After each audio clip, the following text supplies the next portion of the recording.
শুরু থেকে আমার বাবা ছিল। আমার বাবাকে তোমরা চেনো? অবশ্যই চেনো।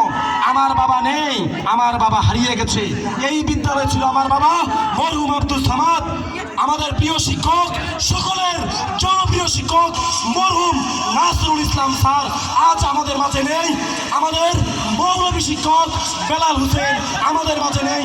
কোনো একদিন তোমরাও থাকবো না, আমরাও থাকবো না, বাকি স্যাররাও থাকবে না, কিন্তু ইতিহাস থাকবে। ইতিহাস থাকবে। আদর্শ উচ্চ বিদ্যালয়ের পিছনে কাদের অবদান?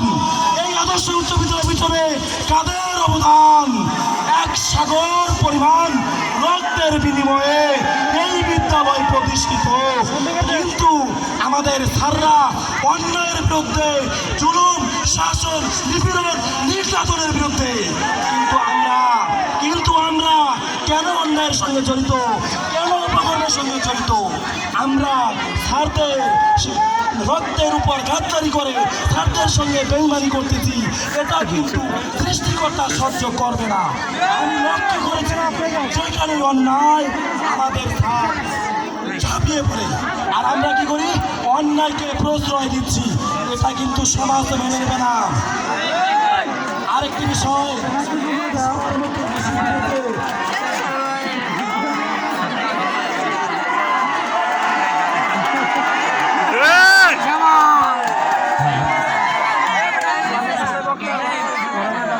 বিদ্যালয় এমনি প্রতিষ্ঠা হয়নি।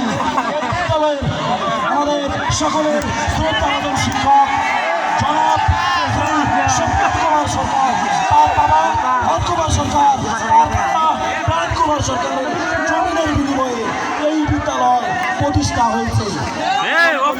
হয়তো না তাদের জন্ম না হলে এই বিদ্যালয় প্রতিষ্ঠা